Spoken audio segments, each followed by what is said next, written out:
اور کچھ چوپائے ایسے ہیں جن پر یہ لوگ اللہ پر افتراء کرتے ہوئے اللہ کا نام نہیں لیتے۔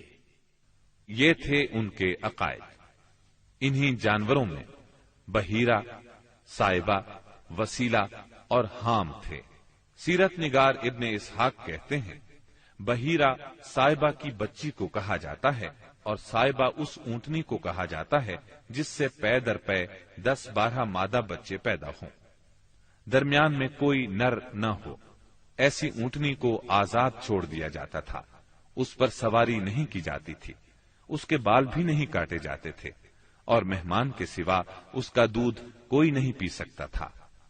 اس کے بعد یہ اونٹنی جو مادہ بچہ جنتی، اس کا کان چیر دیا جاتا اور اسے بھی اس کی ماں کے ساتھ آزاد چھوڑ دیا جاتا، اس پر سواری بھی نہ کی جاتی، اس کے بال نہ کاٹے جاتے، اور مہمان کے سوا کوئی اس کا دودھ نہ پیتا۔ اسی کو بحیرہ کہتے ہیں اور صائبہ اس کی ماں ہے۔ وسیلہ اس بکری کو کہا جاتا تھا جو 5 مرتبہ پے در پے 2 مادہ بچے جنتی تھی، یعنی 5 بار میں 10 مادہ بچے پیدا ہوتے، درمیان میں کوئی نر نہ پیدا ہوتا۔ اس بکری کو اس لیے وسیلہ کہا جاتا تھا کہ وہ سارے مادہ بچوں کو ایک دوسرے سے جوڑ دیتی تھی۔ اس کے بعد اس بکری سے جو بچے پیدا ہوتے انہیں صرف مرد کھا سکتے تھے، عورتیں نہیں کھا سکتی تھیں۔ البتہ اگر کوئی بچہ مردہ پیدا ہوتا تو اس کو مرد عورت سبھی کھا سکتے تھے۔ حام اس نر اونٹ کو کہتے تھے جس کی جفتی سے پے در پے 10 مادہ بچے پیدا ہوتے، درمیان میں نر نہ پیدا ہوتا۔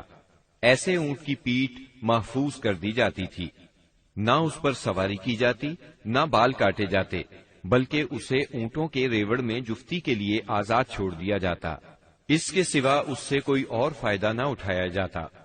عرب اپنے بتوں کے ساتھ یہ سب کچھ اس عقیدے سے کرتے تھے کہ یہ بت انہیں اللہ کے قریب کر دیں گے اور اللہ کے حضور ان کی سفارش کر دیں گے۔ چنانچہ مشرکین جو کہتے تھے، قرآن کریم میں اللہ تعالیٰ نے سورہ زمر کی آیت نمبر 3 میں اس طرح تذکرہ کیا ہے، لا نعبدهم إلا ليقربونا إلى الله زلفى، ہم ان کی عبادت صرف اس لیے کر رہے ہیں کہ وہ ہمیں اللہ کے قریب کر دیں۔ اسی طرح قرآن کریم کی سورہ یونس آیت 18 میں یہ الفاظ آئے ہیں، وَيَعْبُدُونَ مِن دُونِ اللَّهِ مَا لَا يَضُرُّهُمْ وَلَا يَنفَعُهُمْ وَيَقُولُونَ هَؤُلَاءِ شُفَعَاؤُنَا عِندَ اللَّهِ۔ یہ مشرکین اللہ کے سوا ان کی عبادت کرتے ہیں جو انہیں نہ نفع پہنچا سکیں نہ نقصان، اور کہتے ہیں کہ یہ اللہ کے پاس ہمارے سفارشی ہیں۔ مشرکین عرب کاہنوں، عرافوں اور نجومیوں کی خبروں پر بھی ایمان رکھتے تھے۔ کاہن اسے کہتے ہیں جو آنے والے واقعات کی پیش گوئی کرے اور جو چھپے ہوئے رازوں کے جاننے کا دعویٰ کرے۔ نجومی اسے کہتے ہیں جو ستاروں پر غور کر کے ان کی رفتار اور اوقات کا حساب لگا کر پتہ لگاتا ہے کہ دنیا میں آئندہ کیا حالات و واقعات پیش آئیں گے۔ ان نجومیوں کی خبروں کو ماننا دراصل ستاروں پر ایمان لانا ہے۔ مشرکین میں بدشگونی کا بھی رواج تھا، اسے عربی میں طیارہ کہتے ہیں۔ اس کی صورت یہ تھی کہ مشرکین کسی چڑیا یا ہرن کے پاس جا کر اسے بھگاتے تھے۔ اگر وہ دائیں طرف بھاگتا تو اسے اچھا شگون خیال کرتے، کامیابی کی علامت خیال کرتے اور اپنا کام کر گزرتے۔ اگر وہ بائیں طرف بھاگتا تو اسے نحوست کی علامت سمجھ کر اپنے کام سے باز رہتے۔ اسی طرح اگر کوئی چڑیا یا جانور راستہ کاٹ دیتا تو اس کو منحوس خیال کرتے۔ اسی سے ملتی جلتی ایک حرکت یہ تھی کہ مشرکین خرگوش کے ٹخنے کی ہڈی لٹکاتے تھے اور بعض دنوں، بعض مہینوں، جانوروں، گھروں اور عورتوں کو منحوس سمجھتے تھے۔ آج کے دور میں بھی ایسی باتیں سننے میں آتی ہیں، کالی بلی راستہ کاٹ گئی، اللہ خیر کرے وغیرہ۔ قریش کی ایک بدعت یہ تھی کہ وہ کہتے تھے ہم سیدنا ابراہیم علیہ السلام کی اولاد ہیں۔ حرم کے پاسبان، بیت اللہ کے والی اور مکے کے باشندے ہیں۔ کوئی شخص ہمارا ہم مرتبہ نہیں اور نہ کسی کے حقوق ہمارے حقوق کے مساوی ہیں۔ اسی لیے یہ لوگ اپنا نام ہمس یعنی بہادر رکھتے تھے، لہذا ہمارے شایان شان نہیں کہ ہم حدود حرم سے باہر جائیں۔ چنانچہ حج کے دوران میں یہ لوگ عرفات نہیں جاتے تھے اور نہ وہاں سے افاضہ کرتے تھے، بلکہ مزدلفہ ہی میں ٹھہر کر وہیں سے افاضہ کر لیتے تھے۔ اللہ تعالی نے اس بدعت کی اصلاح کرتے ہوئے سورہ بقرہ کی آیت 199 میں فرمایا، ثم افیضوا من حیث افاض الناس، یعنی تم لوگ بھی وہیں سے افاضہ کرو جہاں سے سارے لوگ افاضہ کرتے ہیں۔ ان کی ایک بدعت یہ بھی تھی کہ انہوں نے بیرون حرم کے باشندوں کو حکم دے رکھا تھا کہ وہ حرم میں آنے کے بعد پہلا طواف ہمس سے حاصل کیے ہوئے کپڑوں ہی میں کریں۔ چنانچہ ان کا کپڑا اگر دستیاب نہ ہوتا تو مرد ننگے طواف کرتے اور عورتیں اپنے سارے کپڑے اتار کر صرف ایک چھوٹا سا کھلا کرتا پہن لیتی اور اسی میں طواف کرتی اور دوران طواف یہ شعر پڑھتی، اليوم يبدو بعضه أو كله وما بدأ منه فلا أحله، آج کچھ یا ساری شرمگاہ کھل جائے گی، لیکن جو کھل جائے میں اسے دیکھنا حلال قرار نہیں دیتی۔ اللہ تعالی نے ان خرافات کے خاتمے کے لیے سورہ آراف کی آیت نمبر 31 میں فرمایا، یا بنی آدم خذوا زینتکم عند کل مسجد، یعنی اے آدم کے بیٹو، ہر مسجد کے پاس اپنی زینت اختیار کرو۔ یہی دین یعنی شرک و بت پرستی اور توہمات و خرافات پر مبنی عقیدے والا دین عام اہل عرب کا دین تھا۔ اس کے علاوہ جزیرت العرب کے مختلف اطراف میں یہودیت، مسیحیت، مجوسیت اور سابعیت نے بھی قدم جما لیے تھے۔ جزیرت العرب میں یہود کا دور اس وقت سے شروع ہوتا ہے جب فلسطین میں بابل اور آشور کی حکومت کی فتوحات کی وجہ سے یہودیوں کو اپنا وطن چھوڑنا پڑا۔ اس حکومت کی سخت گیری اور بخت نصر کے ہاتھوں یہودی بستیوں کی تباہی اور ویرانی، ان کے ہیکل کی بربادی اور ان کی اکثریت کی ملک بابل سے جلا وطنی کا نتیجہ یہ ہوا کہ یہود کی ایک جماعت فلسطین چھوڑ کر حجاز کے شمالی اطراف میں آ بسی اور یثرب، خیبر اور تیماء میں آباد ہو کر یہاں اپنی باقاعدہ بستیاں بسا لی، قلعے تعمیر کر لیے اور گڑھیاں بنا لی۔ وطن چھوڑ کر آنے والے ان یہود کے ذریعے عرب باشندوں میں کسی قدر یہودی مذہب کا بھی رواج ہوا اور اسلام کے ظہور سے پہلے اس کو بھی ایک اچھی بھلی حیثیت حاصل ہو گئی۔ اسلام کے ظہور کے وقت مشہور یہودی قبائل یہ تھے: خیبر، نذیر، مستلق، قریظہ اور قینقاع۔ جہاں تک عیسائی مذہب کا تعلق ہے، بلاد عرب میں اس کی آمد حبشی اور رومی قبضہ گیروں اور فاتحین کے ذریعے ہوئی۔ یمن پر حبشیوں کا قبضہ پہلی بار 340 عیسوی میں ہوا اور 378 عیسوی تک برقرار رہا۔ اس دوران یمن میں مسیحی مشن کام کرتا رہا۔ قریباً اسی زمانے میں ایک متقی اور پرہیزگار شخص فیمیون نجران پہنچا اور وہاں کے باشندوں میں عیسائی مذہب کی تبلیغ کی۔ نجران کے لوگوں کو اس کے دین میں کچھ ایسی سچی علامات نظر آئیں کہ وہ عیسائی ہو گئے۔ جہاں تک مجوسی مذہب کا تعلق ہے تو اسے زیادہ تر اہل فارس کے ہمسایہ عربوں میں فروغ حاصل ہوا، مثلا عراق، عرب، بحرین، ہجر اور خلیج عربی کے ساحلی علاقے۔ ان کے علاوہ یمن پر فارسی قبضے کے دوران میں وہاں بھی اکا دکا افراد نے مجوسیت قبول کی۔ باقی رہا سابی مذہب، تو عراق کے آثار قدیمہ کی کھدائی کے دوران جو کتبات برآمد ہوئے ان سے پتہ چلتا ہے کہ یہ ابراہیم علیہ السلام کی کلدانی قوم کا مذہب تھا۔ دور قدیم میں شام و یمن کے بہت سے باشندے بھی اسی مذہب کے پیروکار تھے۔ عرب کے باقی دینوں کے ماننے والوں کا حال مشرکین ہی جیسا تھا۔ کیونکہ ان کے دل یکساں تھے، عقائد ایک سے تھے اور رسم و رواج میں ہم آہنگی تھی۔ جزیرۃ العرب کے سیاسی اور مذہبی حالات بیان کرنے کے بعد اب وہاں کے اجتماعی، اقتصادی اور اخلاقی حالات کا خاکہ مختصراً پیش کرتے ہیں۔ عرب آبادی مختلف طبقات میں بٹی ہوئی تھی۔ ہر طبقے کے حالات ایک دوسرے سے بہت زیادہ مختلف تھے۔ چنانچہ معزز طبقے میں مرد اور عورت کا تعلق خاصا ترقی یافتہ تھا۔ عورت کو بہت کچھ خود مختاری حاصل تھی، اس کی بات مانی جاتی تھی، اس کا اس قدر احترام اور حفاظت کی جاتی کہ اس کی خاطر تلواریں سونت لی جاتی تھی، خون ریزی ہو جاتی تھی۔ آدمی جب اپنی شجاعت اور بہادری پر بات کرنا چاہتا، اپنی تعریف کرنا چاہتا تو عموماً عورت ہی کو مخاطب کرتا۔ شجاعت اور سخاوت کی صفات کو ان کے درمیان بہت بڑا مقام حاصل تھا۔ اکثر اوقات ان میں صلح کے لیے عورت ہی بڑا کردار ادا کرتی تھی۔ وہ چاہتی تو قبائل کو صلح کے لیے جمع کر لیتی تھی اور چاہتی تو ان کے درمیان جنگ کی آگ بھڑکا دیتی۔ لیکن ان تمام باتوں کے باوجود خاندان کا سربراہ مرد ہی کو مانا جاتا تھا اور اس کی بات فیصلہ کن ہوتی تھی۔ اس طبقے میں مرد اور عورت کا تعلق عقد نکاح کے ذریعے ہوتا تھا۔ یہ نکاح عورت کے ولیوں کی نگرانی میں انجام پاتا تھا۔ عورت کو ان کی ولایت کے بغیر نکاح کا حق نہیں تھا۔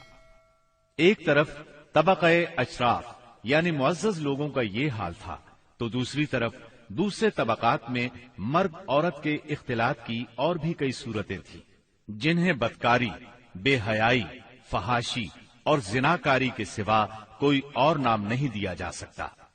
زمانہ جاہلیت میں کسی حد کے بغیر متعدد بیویاں رکھنا ایک عام بات تھی۔ لوگ دو سگی بہنوں کو بھی بیک وقت اپنے نکاح میں رکھ لیتے تھے۔ باپ کے بیوی کو طلاق دینے کے بعد یا اس کے فوت ہونے پر بیٹا اپنی سوتیلی ماں سے بھی نکاح کر لیتا تھا۔ طلاق کا اختیار مرد کو حاصل تھا اور اس کی کوئی حد مقرر نہیں تھی۔ زناکاری تمام طبقات میں عروج پر تھی، کوئی طبقہ یا انسانوں کی کوئی قسم اس سے مستثنا نہ تھی۔ البتہ کچھ مرد اور کچھ عورتیں ایسے ضرور تھے جنہیں اپنی بڑائی کا احساس اس برائی کی کیچڑ میں لت پت ہونے سے باز رکھتا تھا۔ پھر آزاد عورتوں کا حال لونڈیوں کی نسبت اچھا تھا۔ اصل مصیبت لونڈیاں ہی تھیں۔ ایسا لگتا ہے جیسے ان جاہلوں کی اکثریت اس برائی کی طرف منسوب ہونے میں کوئی آر بھی محسوس نہیں کرتی تھی۔ جاہلیت میں باپ بیٹے کا تعلق بھی مختلف نوعیت کا تھا۔ کچھ تو ایسے تھے جو کہتے تھے انما اولادنا بیننا اکبادنا تمشی علی الارض، یعنی ہماری اولاد ہمارے کلیجے ہیں جو روئے زمین پر چلتے پھرتے ہیں۔ جبکہ دوسری طرف کچھ لوگ ایسے بھی تھے جو لڑکیوں کو رسوائی اور خرچ کے خوف سے زندہ دفن کر دیتے تھے اور بچوں کو فقر و فاقے کے ڈر سے مار ڈالتے تھے۔ تاہم یہ کہنا مشکل ہے کہ یہ سنگ دلی بڑے پیمانے پر رائج تھی، کیونکہ عرب اپنے دشمنوں سے اپنی حفاظت کے لیے دوسروں کی بنسبت کہیں زیادہ اپنی اولاد کو بہتر سمجھتے تھے اور اس بات کا احساس بھی رکھتے تھے۔ مطلب یہ کہ مجموعی طور پر ان کی حالت بہت کمزور تھی، عقل سے عاری تھی اور ذلت میں گھری ہوئی تھی۔ جہالت نے ان کو اپنے گھیرے میں لیا ہوا تھا۔ خرافات کا دور دورہ تھا، لوگ جانوروں جیسی زندگی گزار رہے تھے۔ عورت بیچی اور خریدی جاتی تھی، بعض اوقات اس سے مٹی اور پتھر جیسا سلوک کیا جاتا تھا۔ قوم کے باہمی تعلقات کمزور بلکہ ٹوٹے ہوئے تھے۔ رہ گئیں حکومتیں تو ان کو صرف اپنا خزانہ بھرنے سے غرض تھی یا مخالفوں پر فوج کشی کرنے کی فکر۔ اقتصادی حالت بھی خراب تھی، صرف تجارت ان کے نزدیک ضروریات زندگی حاصل کرنے کا سب سے اہم ذریعہ تھی، اور تجارت کے لیے امن و سلامتی کی فضا کا ہونا ضروری ہے، ورنہ تجارتی آمد و رفت نہیں ہو سکتی۔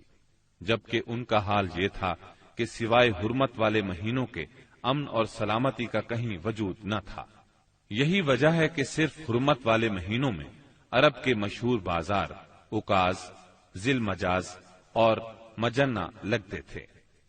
جہاں تک صنعتوں کا معاملہ ہے تو عرب اس میدان میں ساری دنیا سے پیچھے تھے۔ کپڑے کی بنائی اور چمڑے کی دباغت وغیرہ کی شکل میں جو چند صنعتیں پائی بھی جاتی تھیں وہ زیادہ تر یمن، ہیرا اور شام سے ملے ہوئے علاقوں میں تھی۔ البتہ اندرون عرب گلہ بانی اور کھیتی باڑی کا کسی قدر رواج تھا۔ ساری عرب عورتیں سوت کاٹتی تھیں، لیکن مشکل یہ تھی کہ سارا مال و متاع ہمیشہ لڑائیوں کی زد میں رہتا تھا۔ غربت عام تھی، لوگ ضروری لباس تک سے محروم تھے۔ یہ بات تو مشہور ہے کہ اہل جاہلیت میں کمینی اور رذیل عادات پائی جاتی تھی، عقل کے خلاف باتوں کی بھرمار تھی، تاہم ان میں کچھ پسندیدہ اخلاق بھی تھے۔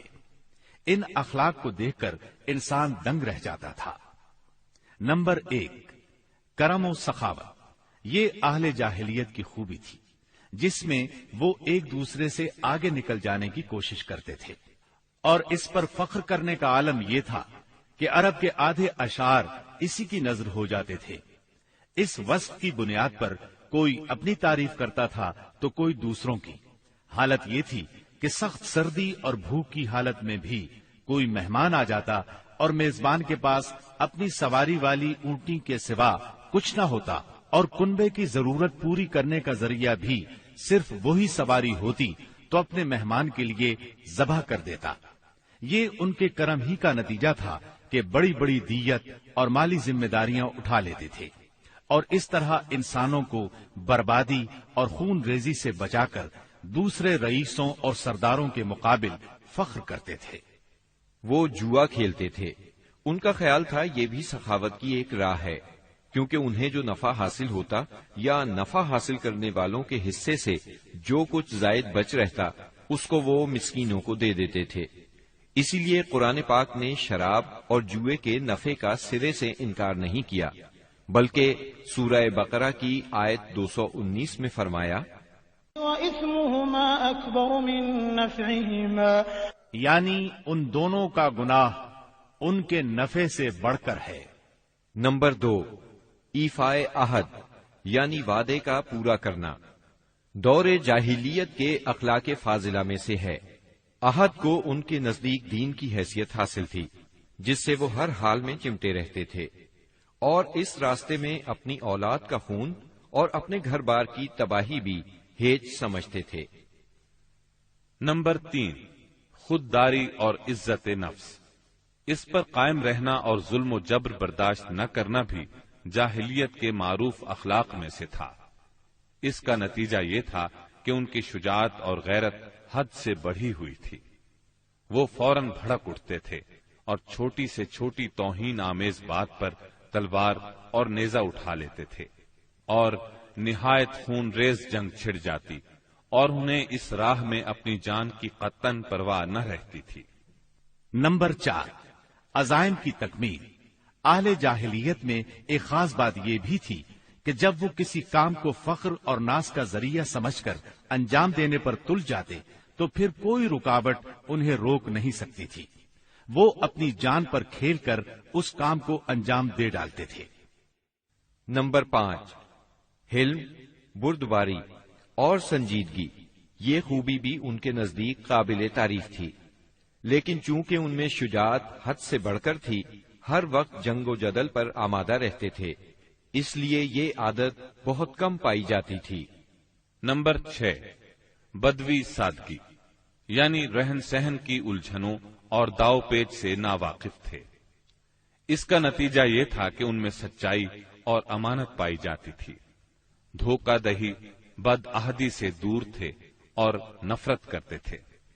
ہم سمجھتے ہیں کہ جزیرت العرب کو ساری دنیا سے جو جغرافیائی نسبت حاصل تھی، اس کے علاوہ یہی وہ قیمتی اخلاق تھے جن کی وجہ سے اہل عرب کو بنی نوع انسان کی قیادت اور رسالت عامہ کا بوجھ اٹھانے کے لیے منتخب کیا گیا تھا، کیونکہ یہ اخلاق اگرچہ بعض اوقات شر اور فساد کا سبب بن جاتے تھے اور ان کی وجہ سے المناک حادثات بھی پیش آ جاتے تھے، لیکن اپنی نوعیت کے بڑے قیمتی اخلاق تھے۔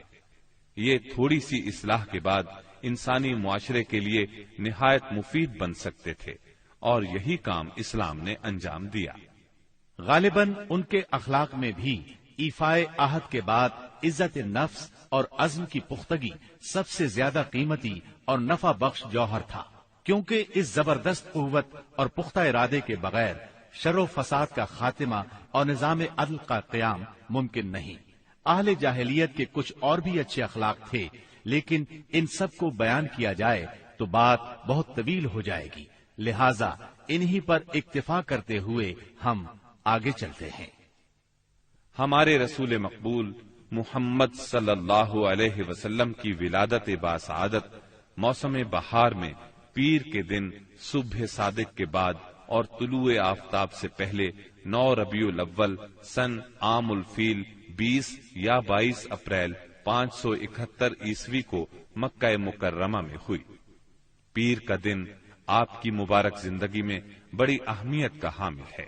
سیدنا ابن عباس رضی اللہ عنہ فرماتے ہیں کہ آپ پیر کو پیدا ہوئے، پیر کے دن آپ کو نبوت سے سرفراز فرمایا گیا، سوموار ہی کو مکے سے مدینے کی طرف ہجرت کے لیے نکلے، سوموار ہی کو آپ مدینہ منورہ تشریف لائے اور آپ نے پیر ہی کے دن اس دار فانی کو خیر باد کہا۔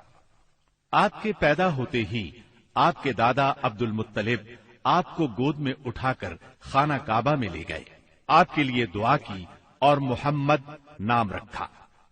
پوتے کی پیدائش کی خوشی میں 7ویں دن اپنے قبیلے کی دعوت کی۔ لوگوں نے آپ کے دادا سے پوچھا، آپ نے نومولود کا نام دوسرے لوگوں کے ناموں جیسا کیوں نہیں رکھا؟